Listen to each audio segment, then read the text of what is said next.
Hello everyone, this is Sergio Felix from marketingwithsergio.com, and in this video I want to show you the benefits of having a reseller hosting account.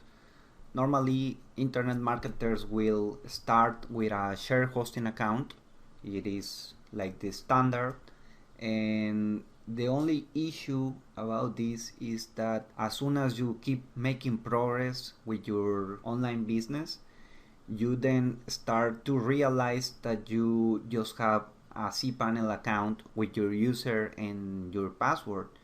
So if you want to sell a site, for example, and you need to give login access details, then you're definitely not going to give your own username and your password, right? So that is easily taken care of using a reseller hosting account. So with that said, I'm going to show you what normally you have with a shared hosting account.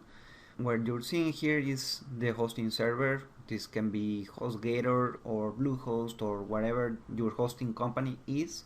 This is your shared hosting account, and this is your cPanel right here. Normally this will be attached to a main domain name, which in my case, let's pretend it is marketingwithsergio.com. And from here, if I want to use more accounts, it will look something like this.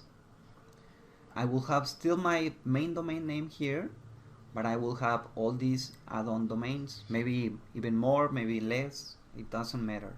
But if you have a client site here, let's update this.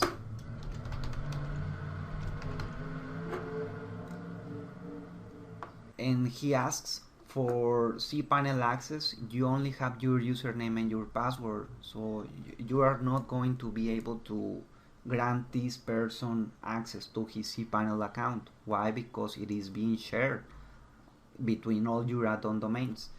So a quick solution for this is that maybe you can go and have a reseller hosting account with your hosting company, and then it will look something like this. You will have your main domain name for your main cPanel account, but you will also have all these cPanel accounts for each one of your domain names. So if you have a client site name here, client site, what is going to happen here is that if the client needs any access to his cPanel account, you can just give him his username and his password. So it's not a big deal to be able to address that. So the main differences between these is that with a shared hosting account, you just have one cPanel account, and which means one username and one password, and that is the same for every single domain name that you have on there. For instance, you can, however, create FTP accounts for each of your domain names, but that still won't resolve the problem that they have, because maybe they want an email address created for them, and maybe they don't want to depend on you whenever they want to create something, or maybe they have even someone which is fairly technical in the cPanel aspects and they want their cPanel access. So you wouldn't be able to provide this. And if they found out that you are charging them for hosting and you are using a shared hosting account with your client, maybe they are not going to be really happy about it. So that's the main reason why you can use a reseller account and forget about all of that problems with a possible client site. The other issue about having a shared hosting account is that you may have a site that it's being problematic on your server. Whether it's a plugin or a script or anything, then you are compromising all your online business here. When you are separating your business, even though this is on the same server, and even though even a reseller hosting account is still a shared server, so don't you think that you're going to have a dedicated server just because it is a reseller hosting account. But anyway, what I wanted to tell you is that you can have one problematic site here, and as it has its own cPanel. It is separated from the rest of your sites, so your whole business is not as compromised as it can be when you have a shared hosting account. So basically that's it about this, and I'm going to show you really quick in HostGator what this looks like. If we go to web hosting here, and if I click order now, let's just say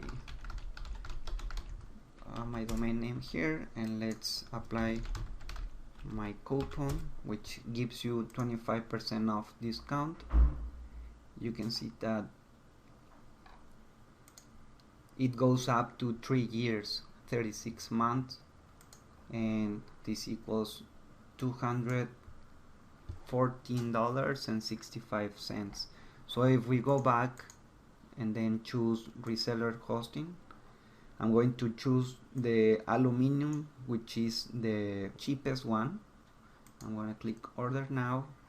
I'm going to do the same procedure, select any domain name here, input my coupon code, which gives you 25% off, and if I go all the way down, it gives you 2 years. That's the most that you can save on this kind of accounts, which is the aluminum, and this allows you to save almost $150.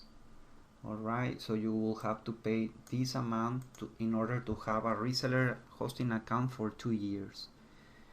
If you are really serious about your business online, and if you are planning to do this for life, I think you should, and I would recommend that you get a reseller hosting account. If you are unsure about this, you can test it for 1 month, and you will get this discount, and you will only have to pay this amount for just 1 month, just to see if it's going to be something that you want. So you cannot upgrade from a shared hosting account to a reseller hosting account. You have to buy a different one, even if you have already a shared hosting with HostGator. So the only thing that I want to point out here is that if you choose this route to test it out first to see if it's something that you will like, then you are not going to be able to save what I show you here, which is a huge amount, 150 discount. Even for a year, it's a big discount. It's $74. So that's your goal, and this is it. I hope that this can clear some doubts on shared hosting and reseller hosting, and if you have any more doubts, feel free to go to marketingwithsergio.com and ask me about it. And if you're already on the site, well, you can just go to the comment area and ask me whatever you need there. So this was Sergio Felix from marketingwithsergio.com, and I'll see you on the next video. Take care, guys. Bye.